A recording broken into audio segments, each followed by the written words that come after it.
All right, good afternoon, everybody. Let's get started with the next session in our panel, one that I'm particularly excited about. My name is David Bach. I'm Senior Associate Dean for Global Programs at Yale School of Management, and I've been one of the faculty supervisors of the case study that we are presenting to the world today. As many of you know, about a decade ago, Yale School of Management took a big step towards innovation in the area of case studies by launching the idea of raw cases, cases that we feel are much more realistic in terms of the breadth and complexity of information that is presented to decision makers, unlike cases that neatly package information in a short document. And it turns out that these raw cases, web-based multimedia cases, are not only very effective pedagogically in the classroom, they also lend themselves to collaboration because they're modular. And so over the past 5 years, raw cases and collaboration around raw cases has been a staple of our joint work in the Global Network for Advanced Management, whose 5th anniversary we're celebrating today.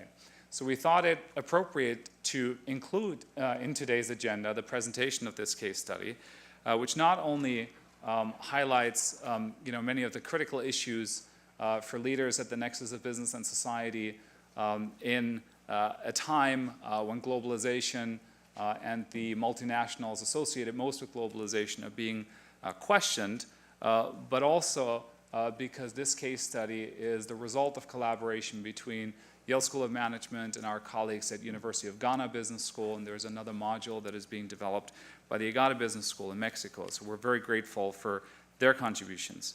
I will introduce our panel, and then we will share with you a short video that will give you a very good sense of what a raw case study is, how it's different from a traditional case, and in particular, what this IBM Corporate Service Corps case is all about. Our moderator today is Judy Samuelson.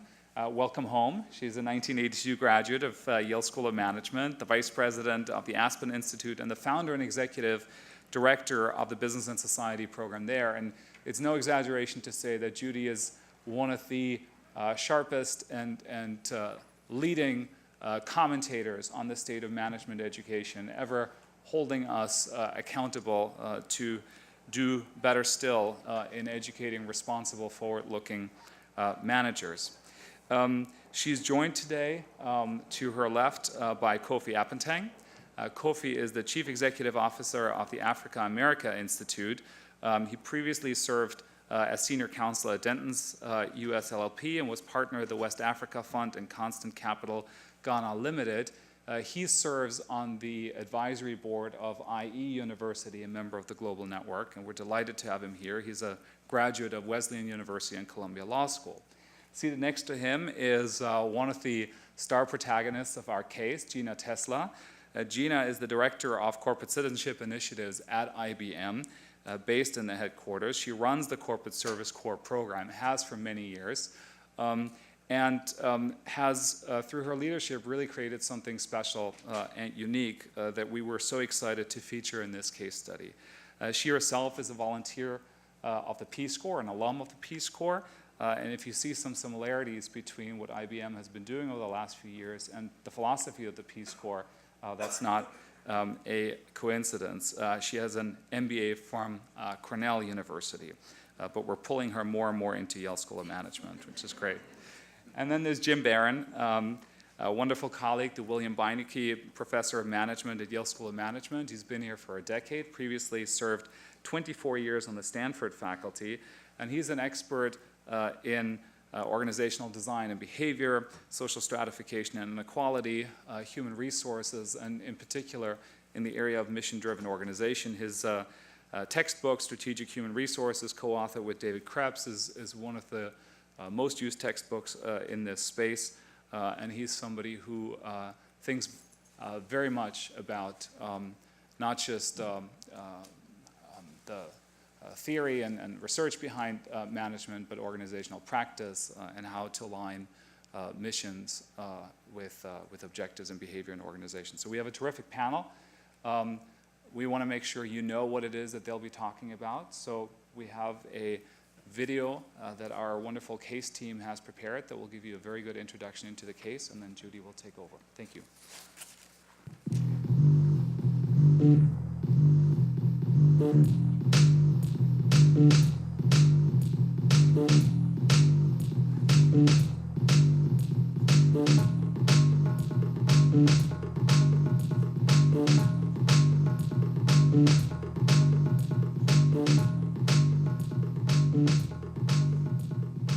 What we like to do is to make the work that we do in the community up to the same standard that we would provide to our highest paying client. The only problems worth solving anymore are complex, wicked problems. My CEO would always say that, look, every organization in Ghana would have to work with the IBM team.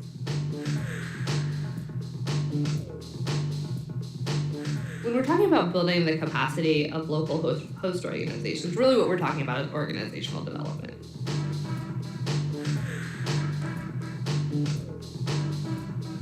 You're going to be empowered for 4 weeks to go help. That's amazing.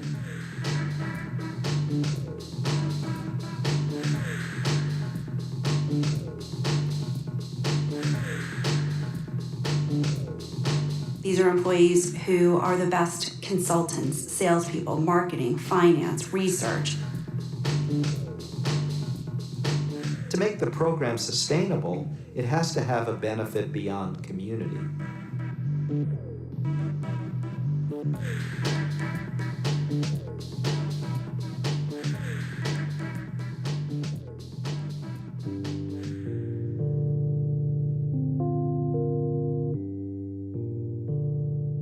One of the reasons why regional leadership does choose to have an IBM Corporate Service Corps team deployed to the location is because they're very much interested in the branding aspect of the program.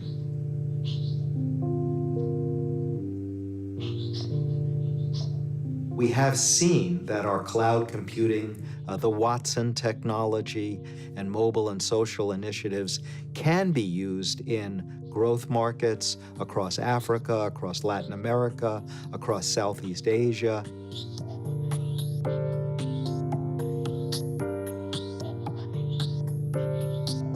You want the message in the media that's covering this work not to be about simple generosity. You want it to be about real problem solving so that the message of what your company is all about is communicated in a way that no advertising could ever communicate. First time I heard about it, it did, hit home for me. I think the combination of, doing what you love, so for me, bringing my business skills to the table, but also giving back. And if our people can be associated with delivering them to address a critical problem involving the environment or economic growth or social services or education in some of the most difficult and challenging markets around the world, they will then build the skills that will make it easier for them to serve the needs of our clients.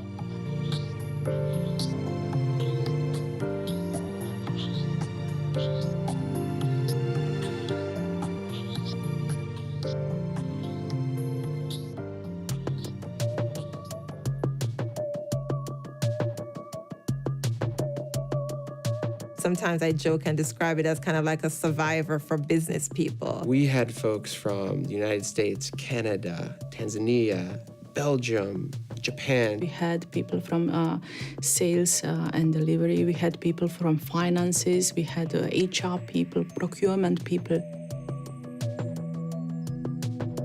As much as we try that we can't control everything, we can't always sort of have the perfect solution wrapped up in a perfect bow delivered at the perfect moment, that they will not have control over situations that could be frustrating, such as simple things as people holding their commitments to meeting times. The warmth of the Indian people is amazing, and I love that. Being from Latin America, that to me it's massive. I learned to value that the more diverse team has more hidden skills which can be used and make the project happen. A lot of our responses are at range from about 85 to mid-90s. So in order to move the needle on that, in order to improve that, which is one of the values of our company, we're going to need to do some analysis.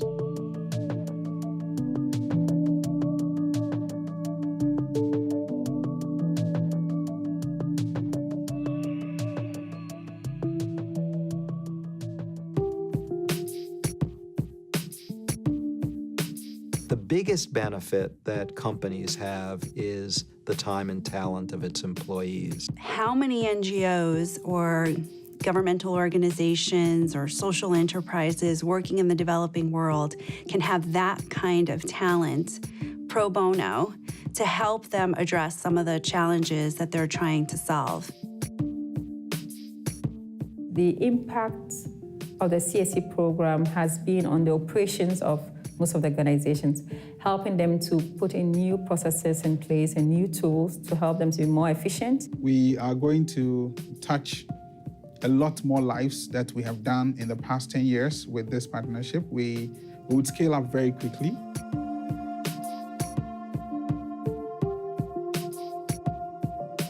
So for us to be working with IBM alone sends strong signals to our stakeholders that we are serious and we know what we are about. Across the triple benefit, we can provide so much more value if we're working with organizations who are experts in particular areas or who have the type of reach that USAID has, for example. We had to be very time conscious, and that taught us to work within timelines, within deadlines, and also to be punctual.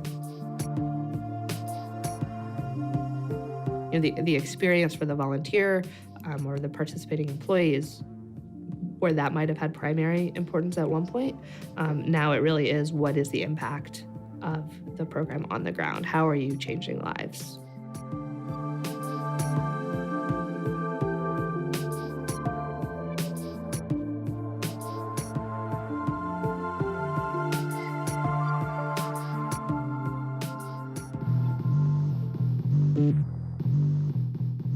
It would be so exciting to go again. If I was in charge of the Corporate Service Corps program, I would make it longer. I mean, it would be great if we could go back to each organization individually, have a long conversation with them, really kind of suss out where the impact was. IBM should continue with the in-country partnerships.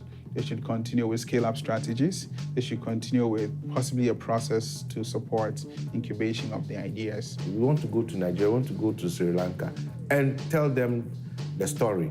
Because as far as we are concerned, this is a very good story.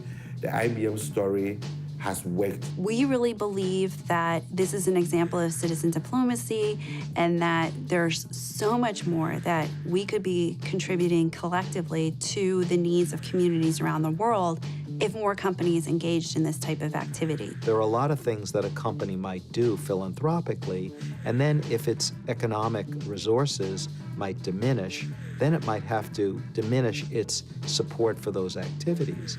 But if it generates benefit to the community and shared benefit to the company, like a lot of other things that companies do, it will not be discarded in times of economic difficulty. In fact, it will be sustained or increased.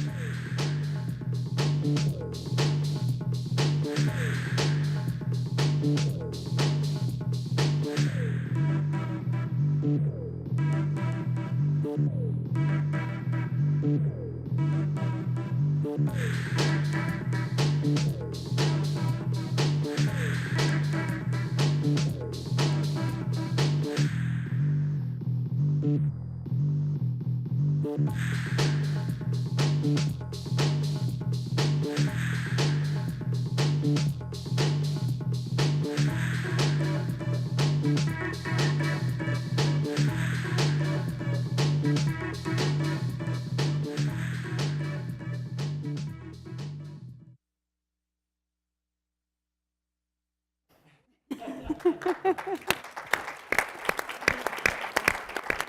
I want to start with a second hand of applause and have the case writing team please stand up here.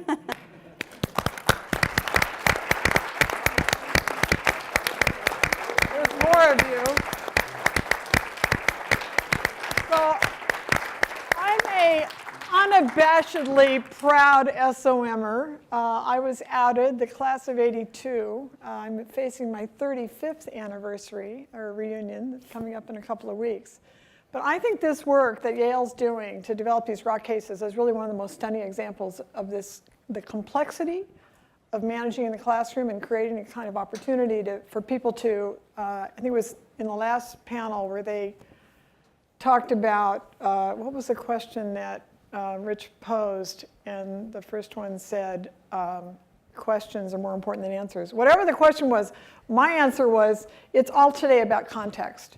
And being able to step back and think about business decisions in this broad context. I mean, it's very interesting and thoughtful way to get at this by looking at this incredible program that IBM has created. But I want to say up front, having now seen the video, I will encourage you all, and if any of you are interested, this is not actually the global release of this case. This case was released 10 days ago. And it was released in 25 business schools around the globe, teams that had signed up in advance who were given the weekend to crack the case.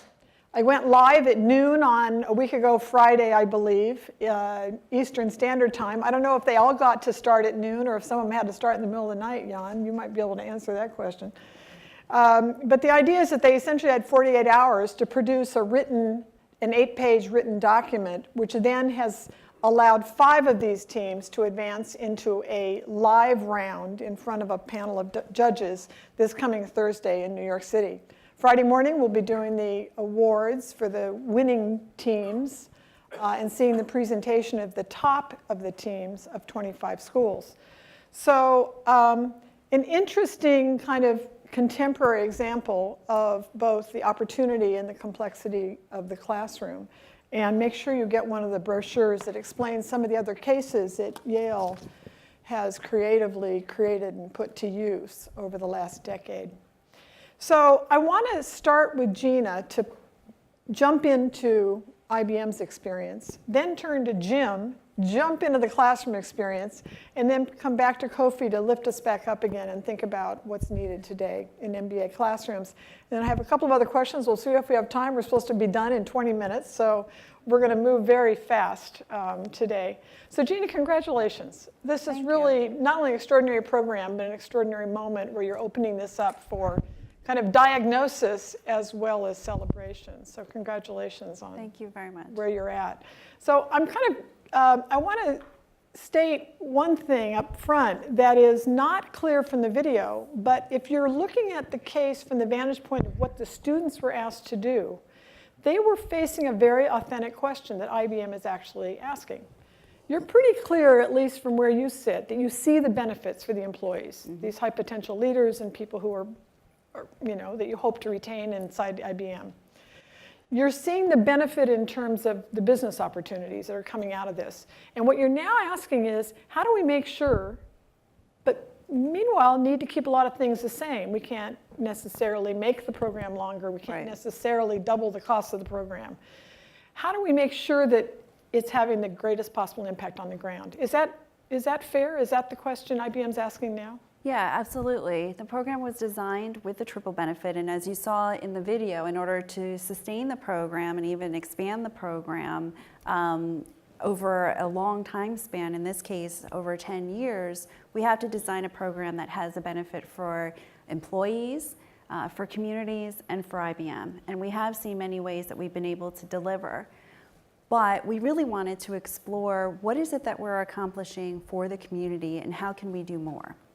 And we've been examining that over the years, many different ways, whether it's through principally working with our 4 different NGO partners and helping us to select the organizations and also go back and measure and evaluate the contributions that we're making. We've explored it through the various partnerships that we've had. So whether it's, as I mentioned, working with organizations like USAID to help source the projects that we have, or connections that we've made with the Peace Corps, for example, to extend some of the contributions that we're making on the ground, or even bringing in corporate partners to expand the contribution that we're giving. So we've sort of dabbled in this, and really, that's a little light. We've spent time really exploring what it is. I think the first thing is fundamentally you have to understand what it is that you have to offer, and then you can best sort out what is the maximum value that you can give to community. But it was really the question that we wanted to give to the students, to hear their points of view after their exploration. Were you getting any buzz? Could you feel that this was being cracked in 25 business schools around the globe? Well, absolutely. It's been very exciting to imagine, and sort of brings me back to my days being in grad school and working on competitions. And of course, I've been getting a lot of notices on LinkedIn, so that's been really interesting. So yes, absolutely. We've been getting the vibes, and I can't wait to see what the final recommendations are. Interesting. Say a little bit more about the buzz of the program inside IBM. What do people say about this? Why would somebody do it, and why would they not?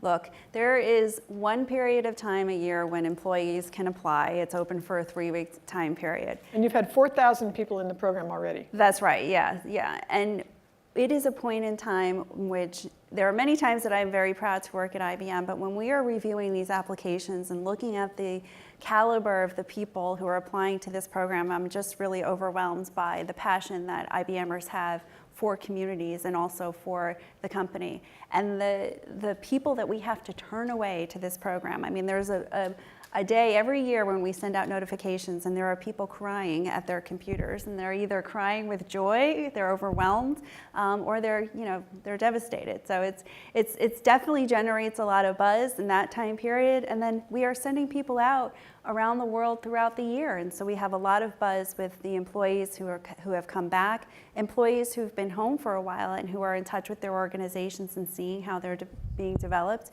employees who are continuing to facilitate teams as they're preparing. So it's a constant buzz that's happening throughout the company. So what's the afterlife here, and what do you track in terms of retention versus people who say, oh my God, I really do want to go in the Peace Corps, and then leave IBM?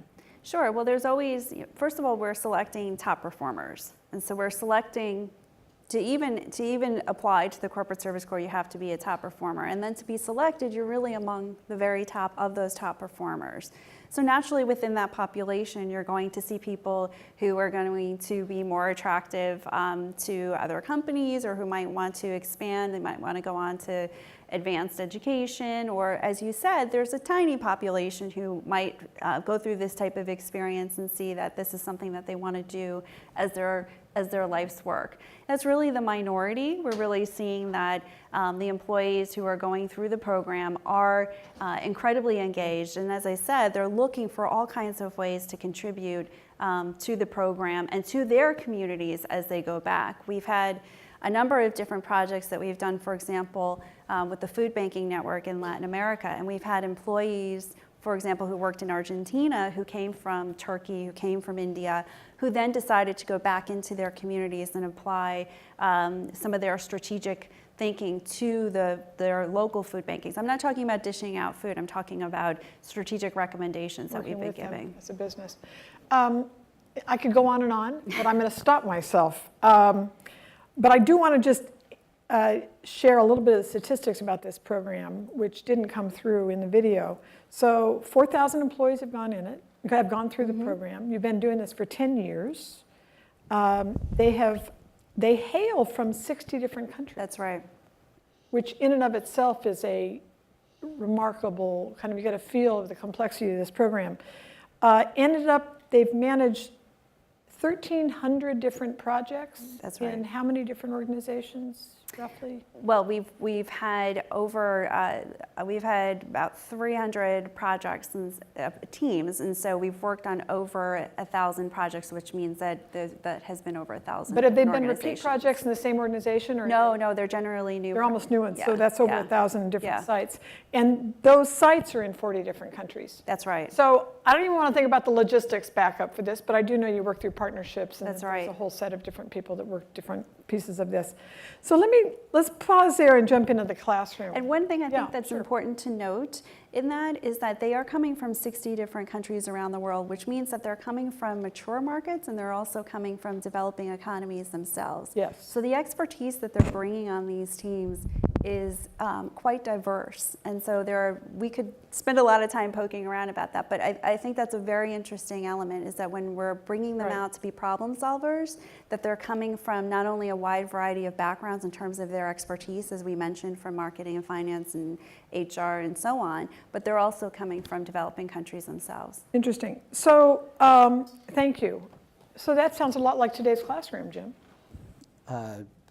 This is a great case. I teach a course, or am teaching at the moment, a course called Human Capital Strategy, and this is a much better case for addressing a number of the issues than the one that I was using. I'd want to have that music soundtrack in the class That helps too, if I'm going to teach it. But yeah, David asked me to mention kind of, from a faculty perspective, kind of what the appeal of a case like this is, and Well, and also the differences. So everybody here is probably familiar with the standard HBS style written case. I'd love if you talk, because you have used more than one of these cases. I think you've taught the Golden Agri palm oil case. Do I have that right? no, No. but that's close You enough. tell me. Close. Okay, close enough. Yeah, I mean, I think you hopefully got a sense from the brief video of the breadth and depth of information that these cases provide. And because of that, I mean, they can't help but be sort of more integrative, more holistic than kind of your typical bread and butter case. There's a couple of sort of subtle things too that I think go on. The student has a lot more control over the pacing and the flow of how they actually navigate the case. And I think that there's a sort of subtle psychological thing that happens, which is the student effectively writes the case. I mean, each student navigates in a unique direction. And I think there's a sort of element of commitment that arises from the fact that you've chosen how you're going to navigate through this case. And so you own sort of some of the product of it. And I think that creates a kind of psychological effect that's sort of powerful.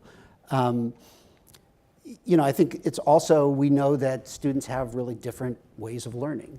A typical HBS case is structured to deal with one kind of learning style. I mean, here people that are more attuned to video can disproportionately focus on the video, and people that want to focus. So no more of those opening sentences. Gina was sitting on an airplane flying from JFK to Ghana. That's right. So those strike me as some of the advantages and some of the differences. Interesting. So the reason we at the Aspen Institute have embraced this case competition and use this case is not because we want to have a great experience for 30 students in one classroom, of course.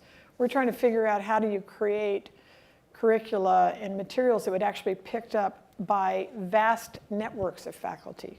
There are tens of thousands of business faculty around the globe. It is by far the most popular undergraduate major. It is by far the most popular graduate major, except for maybe teaching education.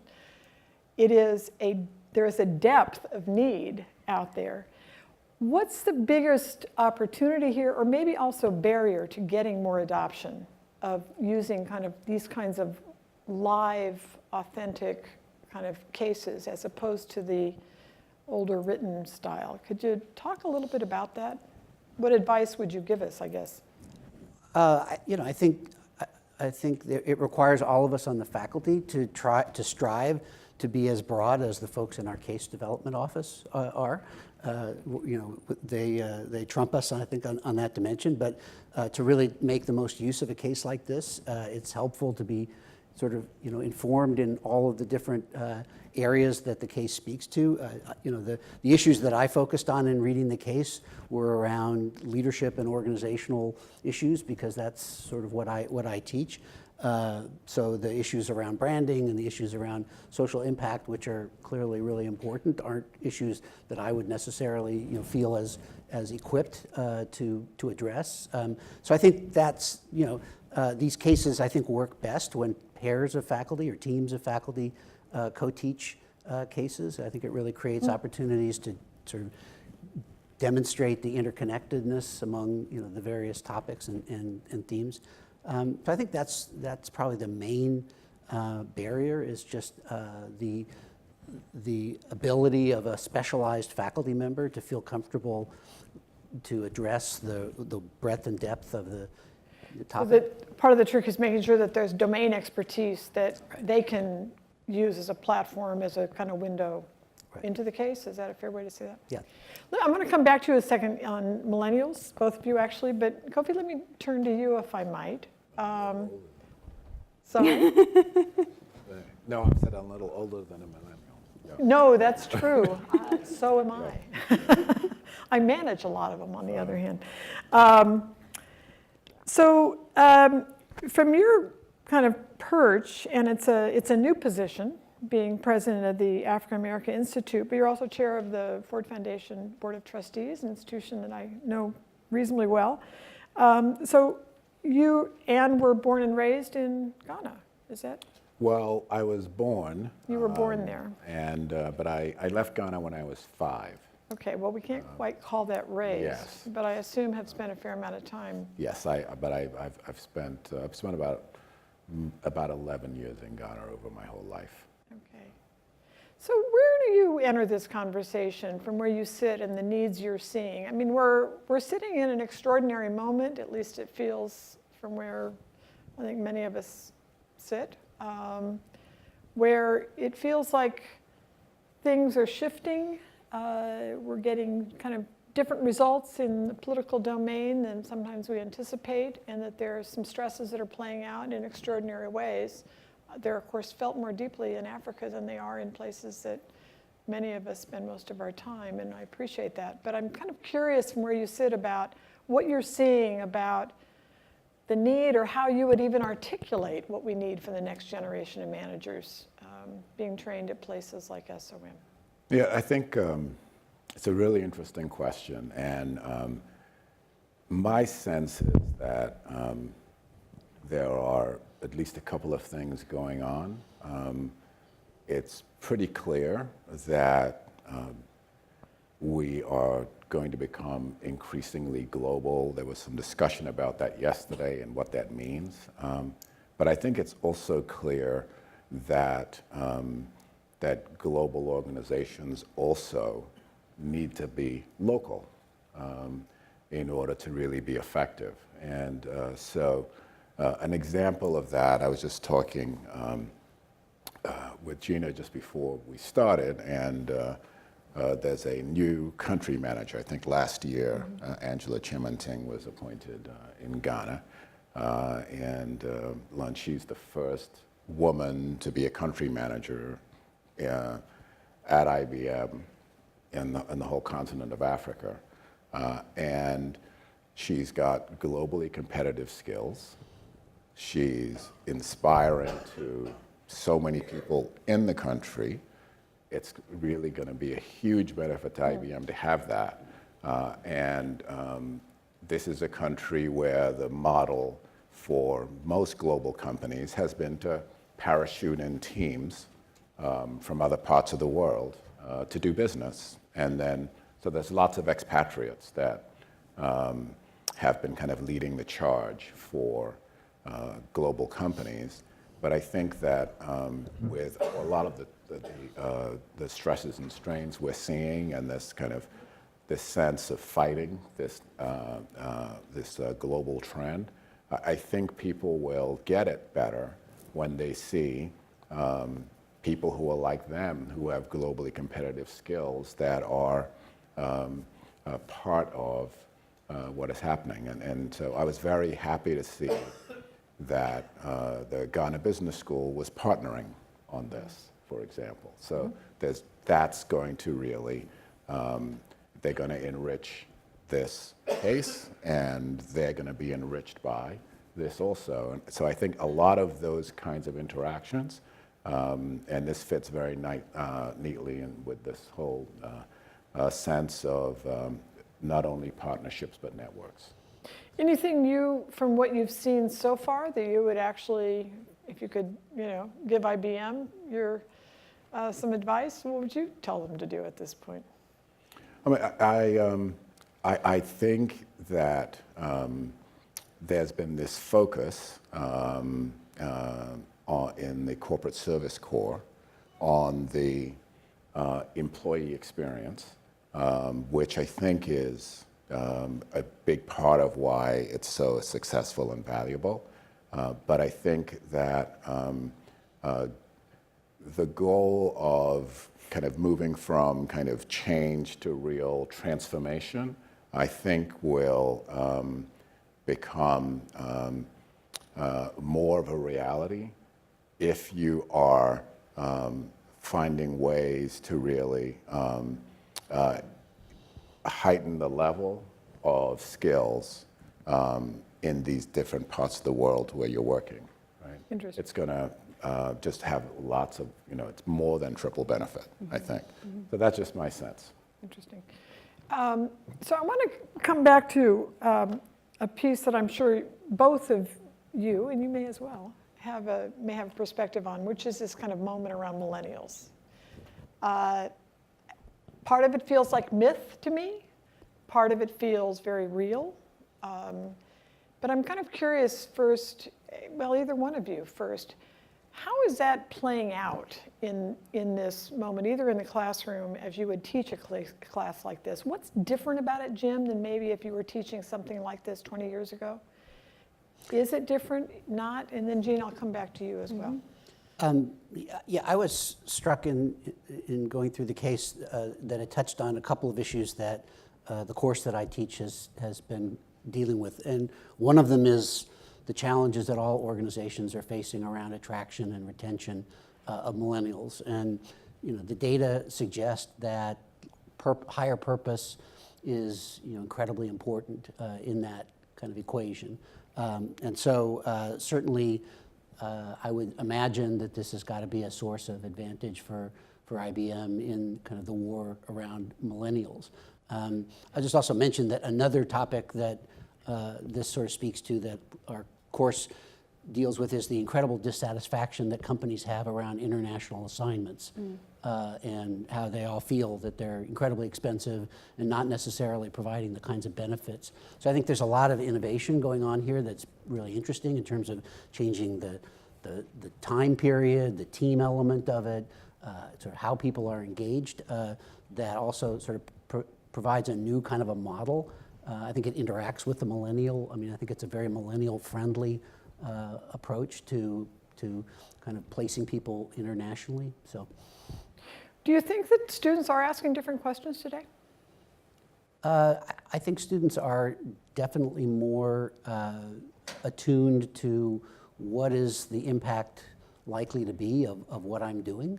I think they're also more attuned to what is my life outside of work going to be like than they were, say, 10 years ago when I first came here. I think it's easy to overstate that as if there's like a new gene pool that's entered the world, and I think it's not that, but there definitely is a sort of pivot, I think, in terms of a higher emphasis on kind of social impact. But it doesn't feel to me like it's not a big topic of discussion among faculty, say. I mean, it's not like how do we deal with it doesn't feel like a real different population that you're teaching now. I think my colleagues who teach economics and accounting and finance think that whether you're a millennial or not, you need to know supply and demand and debit and credit, and but in the kinds of areas that I teach in, you can't avoid dealing with it and talking about it, and the kinds of cases that students relate to are definitely different than the cases that attracted them 10 years ago. How about you, Gina? What are you seeing? What's IBM experiencing with the millennial student here? Well, there's so many interesting parts to what you were just raising. In terms of the international assignments, that's a very interesting point, because that was one of the things that was sort of a basic premise of creating the Corporate Service Corps, was that we could send many more employees out on a Corporate Service Corps assignment instead of sending one person out on an international assignment. Now, that's an economic issue, but there's something really interesting embedded in that, which is that when you send somebody out for 4 weeks, there's a lot of ambiguity, and that's something that makes people feel really uncomfortable. It's something that they're not used to. They're used to sort of, particularly in a culture at a company like IBM, being used to researching things and sort of showing up and having an idea of what the answer is. And in this case, it's not as though I'm hiding it in my pocket and I have this magic, answer or problem that they're going to be addressing. It's just simply the matter, the fact of sort of sending somebody out to work on a short-term engagement, that you're just, in the places where we're working, that you're just not going to have all the issues laid out, and no, you're not going to be able to get off of the plane and have the answer. And that really stresses people out, but in the end, they learn so much more. So they really benefit from that experience. Now, whether that's somebody as a millennial benefiting, or there are 4 different generations that are going out on these teams, and they are learning a lot from each other. From the IBMer who's been with us for decades to the one that's just joined us a few years ago, and having that mix together really brings the richest and strongest recommendations. So it's not just about taking your young, fresh talent and sending them out on some problem-solving mission. It's really about the team dynamic. And it's a little bit of this hidden gem, because employees go out really excited about the fact that maybe they're going to go to a continent they've never been on. They have clearly demonstrated an interest in community-based work, but they've never had the ability to spend an entire month focused on it. So they're excited about that. They're excited about a lot of things. But when they come back, most excited about is the team and the experience that they've had working on this team, and that's not something that they anticipate. So I think there's a lot within that. In terms of directly answering the question about millennials, absolutely, this is a program that's very attractive to them. But I will say it's attractive, as I've said, to all generations. It's part of really the core values of the company, innovation that matters for the company and the world. And IBM, people are attracted to IBM because of the core business and the core work that we're doing and the types of opportunities like the Corporate Service Corps. But it absolutely does help us attract millennials. We have plenty of people who have come to us knowing that it'll be a couple of years before they can even apply to the Corporate Service Corps.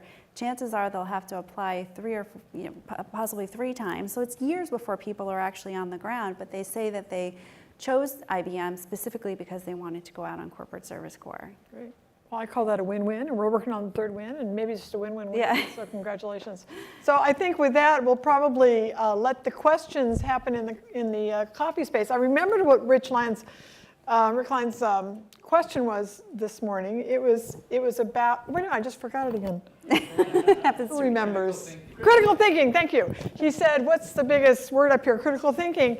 And then we picked up a couple of their notes around this, both in the case itself and in the video, where one of the spokespeople was talking about, it's all about today wicked problems. That's the most important piece. And I think the challenge ahead of us, if I might, and which brings me back to this extraordinary global network that is meeting here at SOM today, but has been both kind of where SOM has played an instrumental role in getting it off the ground, but is now truly feeling very much like a global enterprise, is the need for people to be able to look at things not just through the lens of their own institution. And I think that's a challenge in the classroom, where a lot of the cases are around what's the benefit to the firm, or how do I measure the level of the firm. It's certainly clear within companies when we're saying, how do I understand this from the level of the success of this enterprise? And so I think it's back to some of the questions that Kofi is challenging us to look at as well, which is how do we both train and prepare managers to be able to get that context to apply critical thinking, which is really requiring a much broader perspective and to be able to sit in somebody else's shoes. And so congratulations for creating a program that's helping people do that, and for all of the work that all of you are doing to advance this. Yeah, Thank you. you.